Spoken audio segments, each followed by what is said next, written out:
So I'll be talking today about open source, which is a thing that is quite well known to everyone, as in it's open software. We can all use it. To kind of maybe constrain the idea a bit, open source isn't necessarily just software that is out there and free to use. The whole point of this is that the source code is readily available, that you can go online, walk through somebody's source code, download it on your own machine, run it, interrogate it, test it, see it, and comment on it as well. So basically, the whole point is like having your data open or a research manual open. Everyone can see this and can verify whether what you're doing is actually okay. I'm going to briefly, or maybe less briefly, get on a bit of a soapbox about how we are treating open source within science, and afterwards I'm going to actually be helpful as well. So bear with me for a bit, please. So open source is a good thing. Why am I talking about headaches? That was in the title in case you missed that. And to me, as an open source developer, sometimes there are a few headaches, and I'm not the only one, I know. Despite that, to science, open source is unequivocally good. These are all different software packages that are out there in the open, developed by researchers, and that I think the majority of us, if not all of us, have at some point used. At any point in our workflow, probably we are dependent on one piece of open source software that wouldn't have been here if it wasn't for researchers putting in their time. So we as a science, we benefit greatly from these things being available, and from other people sticking their time into it and contributing to that. Unfortunately, for me as a scientist and for everyone else as a scientist, publishing your code in an open way actually comes with quite a few time investments. The fact that you have to comment it quite well, the fact that you have to document it in a way that other people can understand, the fact that it needs to run on a few different systems. This is all stuff that takes a bit of time. That time that you then don't have to work on your papers, write, publish papers, collect more data, do all the things that lead you to actually be a scientist, or at least be rewarded as a scientist. So you could say, well, I mean, you can always try to actually publish your paper, at least publish a paper on whatever code that you were working on. And this is mostly relating to those packages that I mentioned earlier. And not necessarily if you have a paper with a bunch of scripts that you just want to get out there. This is producing stuff that other people can then use in a library context. You can publish a paper on that, and then boom, you're citable. Somehow, suddenly you are actually benefiting from this traditional scientific model where you as a scientist only matter if you're cited. Which is nice because that is one way to kind of cheat the system a bit and to still get the benefits that you should be getting for helping science out. But open source software and software in general is just a bit different than papers. For starters, it requires constant work. You keep updating your code. Also, you keep adding developers.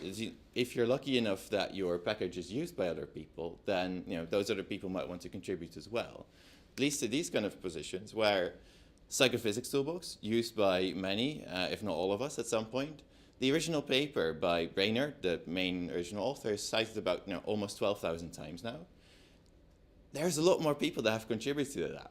And somewhere down the line, there's this Kleiner I'll reference here. That isn't actually a paper. That is a conference abstract, cited about 2,000 times now. So many people, when using the Psych Toolbox, still cite Brainerd, but a lot of the time and effort going into this toolbox is actually by a lot of other people other than him as well. Same is true for PsychoPy, which is a sort of Python equivalent of Psych Toolbox. There's 2 papers on there by John Pierce. It's cited reasonably well, 2,500 times almost. Many more people have contributed to that, and they are not cited in his way. In fact, there's a paper underway that they're trying to get published, still isn't published, where all of these other people are credited as well. They have been putting time and effort into this for the last couple of years, and there's just no way of seeing this. Finally, there are some non-citation benefits to code. You do get more exposure. You might be a bit more well known if it wasn't for your software. So that's great. But on the other hand, those aren't necessarily the things that help you further down the line. If you want to go for fellowships, these aren't the things that you can actually write into your application. What you want to write in your application is a clear research story, as in this is who I am as a researcher, and that usually involves theoretical contributions more so than methods contributions. So not great. And then you could argue, well, does it really take that much time to be an open source developer? These are all actual real examples, and I have many more of these. Basically, the kinds of users that you get aren't necessarily always the people that read the documentation. And it's great that they ask questions, but a lot of the time it comes down to, I have this problem, I tried nothing, please help me out. I just yesterday was counting up all of the queries I've responded to over the times. And for just one of the software packages that I have out there, I receive a question once every 2 days, which is quite a significant workload. They're not all like this. Very many of them are very reasonable requests for additional features, additional work. Sometimes people find bugs in my code. Very many times people find bugs in my code. That is something that you actually want to respond to and put some time and effort into. But it's not easy to do that in the context of also having a full-time job that doesn't really reward you for your contributions to random people that ask you questions on the internet, via email, via social messaging.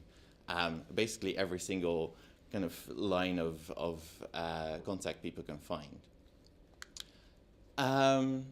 This is a bit of an anecdotal example, maybe a bit silly. I'm definitely not the only one who struggles with this. There's very many more developers that I know that have this kind of problem. And it's also just inherent in your thing, right?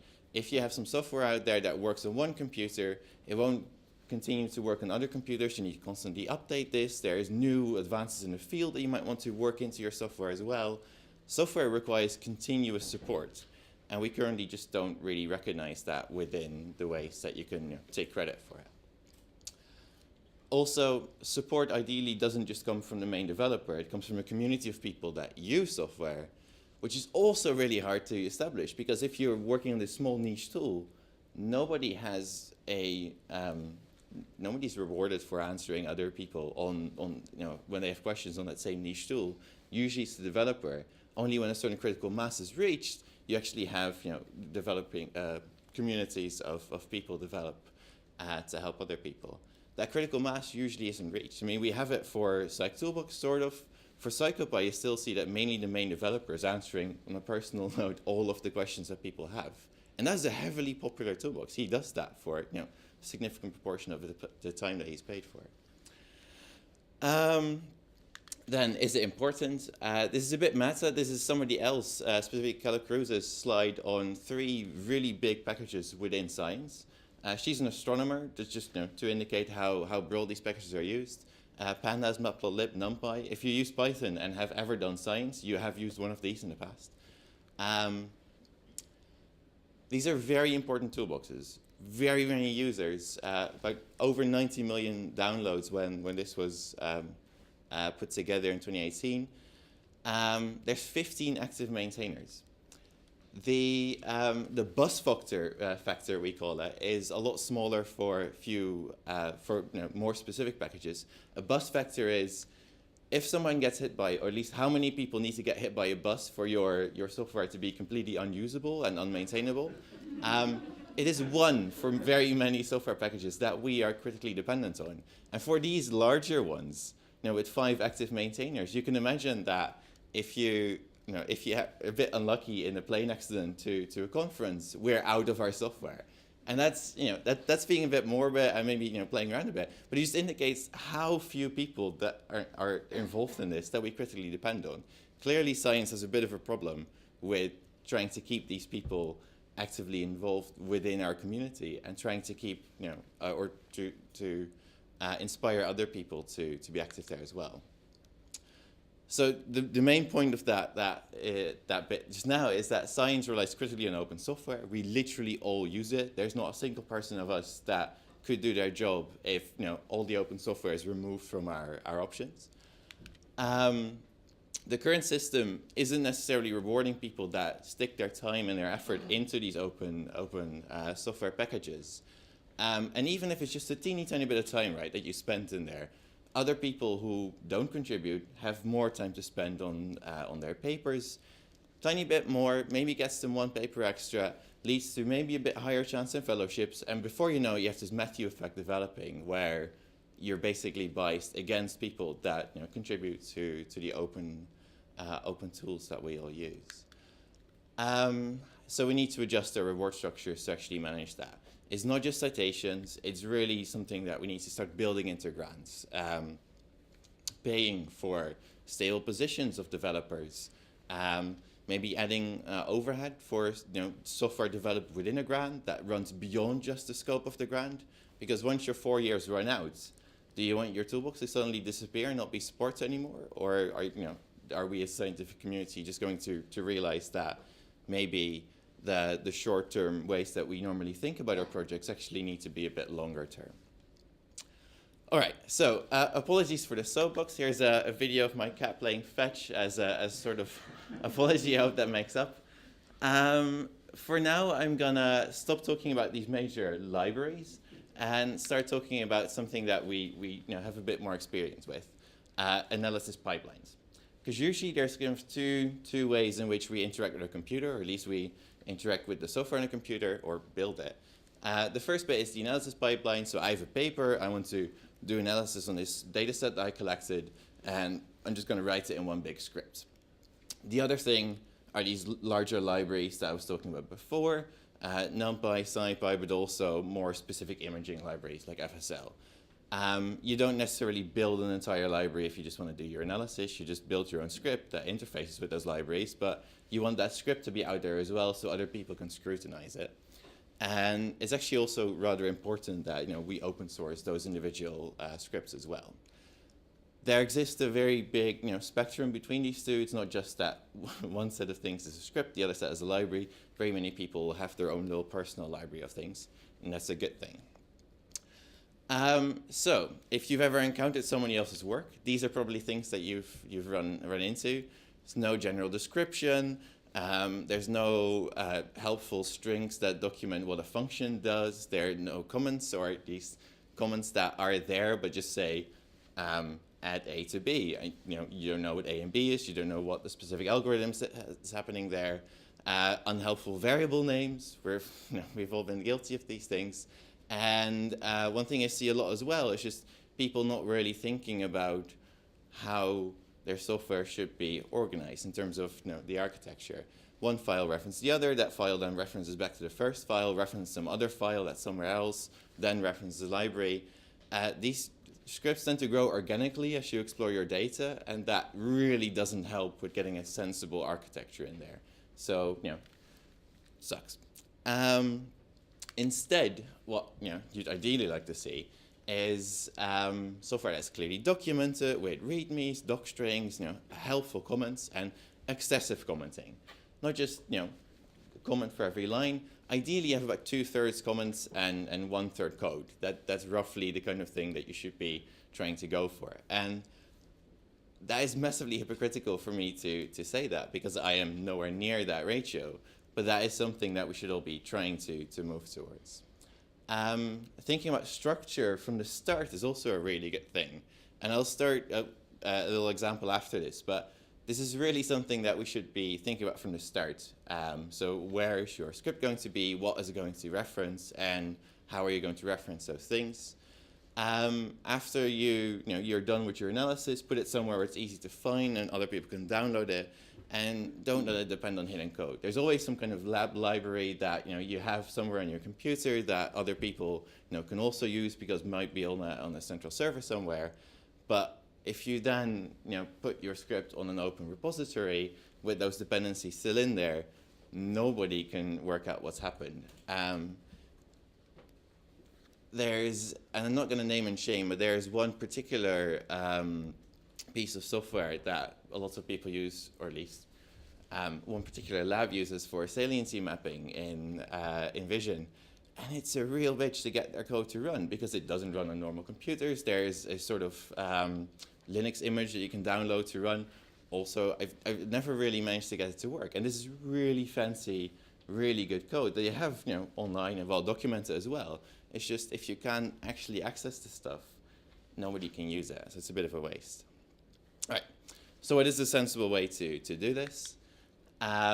This is just one of the ways in which you could organize your folder for your supermating study. It's a headline. There's a folder with all your analysis stuff in there. There's a folder with all your experiments in there.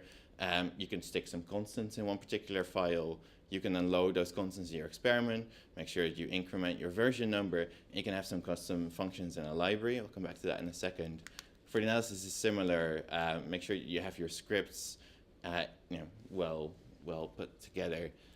You can include your data in there as well. There's very many formats that people advocate. I'm not going to advocate one specific format. If you're an imager, BIDS is probably the best thing to go for. There's other people starting similar things for like eye tracking and even behavioral data. But think about this beforehand and put it up in a sensible way. Then after you've written your thing in a sensible way, add a README, because obviously you want a description. Better still, start with a README and just describe to yourself how you're going to organize your stuff.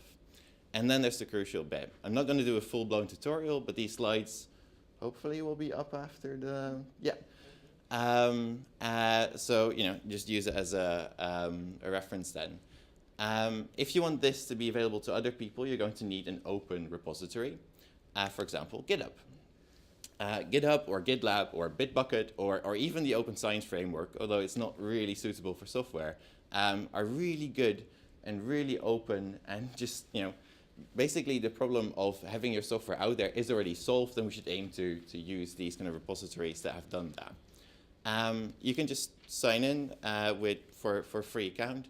GitHub has recently been acquired by Microsoft. So, how long it's still free, that's a good question. It probably will be. It's a bit fear-mongering. But there's other still free options like GitLab. You can really just sign in. This is what it looks like when you have signed in. Big button to start a new project. You fill out the name of your repository, you fill out a description, and you click on public. There is also the option for private repositories. Usually that's on paid accounts. There are educational free accounts as well if you're a student. So private just means you can see it but nobody else can, which is helpful whilst you're still writing and doing your analyses. Less helpful if you want to make it public, obviously. And then afterwards, this is what it looks like. Because it's still empty, there's a few helpful tips on there. So now you have a folder on your local computer, and you have this website where you have a project started, you want to connect it to. So we go back to our folder, we open a terminal or command prompt in Windows, and you go to this directory that you have, for example, in your home drive, your documents. And then there's a few simple steps to get from your computer to the internet. And we're going to use Git for that. Git is a really useful versioning tool, and it'll provide you a sort of, it'll provide you with the option to push things to GitHub or GitLab, but also it'll provide you with versioning that is kind of automatic in the system. Come back to how they do that in a bit, but it's really useful. It's within one file. You won't get stuck with file names like _v1, _v1b, _v1 final, now really final. So basically, use this and you don't have to bother with the manual versioning as well. The way to start it is within this folder that we just were. We're going to say git init. And that's not because this software is made in Essex. It's short for initialize. It basically does some behind the scenes work where it creates a little file that Git uses. Git at full stop. The full stop here means all the things. You can also pass a single file name or several file names that just to stage all of the files that you want to end up in the final repository. You say git commit to my master, and then whatever kind of super useful description you want to use. That could be my dog pukes a lot. It could be also something that's actually descriptive about what the code is that you're currently uploading. We'll come back to that in a second because you'll be using this a lot. Then you want to for once at the, or at least at the start, at your remote origin, which is basically, this is the online thing that you want to connect to. So you need to make sure that your local folder knows where to stuff this to. And then you say git push. You want it from the origin to the master thing, or other way around. And basically, the point of this is that it will actually put it on the web, or at least on wherever this particular Git repository was. It can also be on a local repository or on somebody else's computer or wherever. This will push it. It'll ask you for your username and password and blah, blah, blah. Then, behind the scenes, this is now on GitHub. It's on a web page. You can link to that in any publication that you have. It's nice and easy to do this whilst you're still working on your project.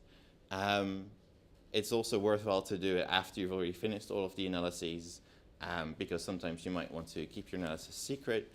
The nice thing about it, if you do it iteratively throughout working, is that whenever you change something in a script, or add a file or whatever, and you use these magic commands of add whatever you've changed, commit with a helpful description of what you've actually changed in the file that you changed, and then push it. On GitHub, there's a history of all of the commits that you've ever made and pushed, and it's really easy to just go through there and look at, oh, 3 months ago I made this change and it kind of messed up my analysis, so when I go back to that particular commit, or to just audit the track, because you might not be the only one contributing to the repository. There might be a PhD student in your lab that's doing that as well, and you might want to check their recent commit, just scrolling through all the changes. Is it sensible? So this is really helpful to do whilst you're going. Some people might not like the command line. That's totally acceptable. That is an opinion that people can have. There is a GitHub desktop tool that basically does all of these things that I just mentioned, but then within a GUI, within a graphical user interface, and you can just point and click and drag and drop and do all the things on there that we've just highlighted here. It's very useful, only available on Windows and Mac, probably because they're assuming that Linux users are command line happy, which arguably they'll probably be, because otherwise the computer would be unusable by this point. So be sure to check out the GitHub desktop if you don't care for the command line, but do care for careful versioning and for open sourcing your code. Finally, I'd just like to stress maybe a bit more about the architecture of your software. So basically, if you're going to use particular libraries, feel free to go. This is likely how they'll be organized. Likely at some point you'll be double using a lot of your code. Don't start copy and pasting, but put your code away into some library. This is how that library, those kind of libraries are ideally organized. So there's this thing called object-oriented programming, and it's a term that's actually several decades old by now, so there's nothing new. It basically comes down to you have a sort of general class of things, so a blueprint for, in this case, a particular car, and you can use that class to make different instances of that object. So when I was still doing consulting work, I had a bit of an over-the-top taste in rentals, and occasionally you get the same car but with slightly different properties, but they're still built from the same blueprint. So the idea here is that you have one blueprint for how you would ideally do a particular thing, like build a car, but then the different properties you can fill out whilst you're building that car, which is resemblant to you running a particular function in analysis, where you might want to run, let's say, take a central measure. Sometimes you might want to run a median. Sometimes you might run a mean. Those things can be fit into the same function, and you just change a parameter being mean or median. Note that this works on all levels of abstraction, so you can also fit a really different car in that same blueprint. The whole point is that it's suitably abstract to do all the car-like things. And if you have enough flexibility within your software, by changing a few properties, you can actually make it do significantly different things, like build a small car. So the most crucial point here is that if you have something that so if you want to do a particular operation on your data, all of the steps in between don't necessarily need to be open within your main script. So let's say you're writing a main script to do some imaging. Within the pre-processing of your brain, there's a lot of different sub-steps that all come with their own parameterizations and help variables that you create. Those variables shouldn't be exposed in that main script. You don't want to just write that all out in your main script because it increases the chances of you accidentally using a variable name, increases the chance of you accidentally halfway through overwriting something that shouldn't have been overwritten. What you really want to do is hide that all away within one particular class or function so that you don't really expose the internals, the internal workings of, in this case, a pre-processing step. What you do obviously want is to return your pre-processed data afterwards. So basically, we're only concerned with what goes in a function and what comes out again. And we don't really care about the internals. And compartmentalize where possible. If you are writing a function that does the entire analysis of one single participant, that's going to be highly unlikely to be reusable. Whereas if you just do it piece by piece, script the skull, realign, add some Gaussian blur, those individual steps are clearly compartmentalized steps. And if you write a single function for each and every one of them, you're more likely to be able to reuse those functions later on, and other people are more likely to be able to use them as well. And then stuff those things in the library if you think that's useful. The CBU actually has a pretty decent GitHub as well, where there's some people that put their code on there. Some of that stuff is put away in the library, and it's actually useful to other new CBU members as well. And similar things apply to other labs as well. To make that slightly less abstract, this is what a class definition generally looks like. So you define your class, you define a particular function, in this case the initializer, and you just define some options that can be different. So basically, these are the parameters that make your car orange or gray, or make it run faster or smaller. You can add very many of these, but the bottom line is that there's a good way to deal with this.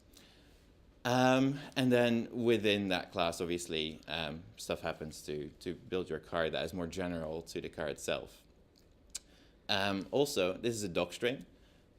Judging by going through other people's code, not everybody knows what that is. It's a really useful thing that basically just tells the person who reads this code after you've written it, or it tells yourself, 3 weeks after you've written something, what the thing actually does, what the inputs are, and what the outputs are. Really useful to have. And the same is true if you're just defining functions. So in this case, silly example, but you want to create a sum of all of the numbers that you put in. Make sure that it's clear what numbers are. That's a list of floats in this case. This is a for loop where this num variable is defined. That is completely inaccessible outside of this function because you don't need it. You don't care for what the individual numbers are going through them. You just care for the end product, the sum. So basically, all of this inner working is hidden away, and the only thing that you need to then deal with is your inputs or your outputs.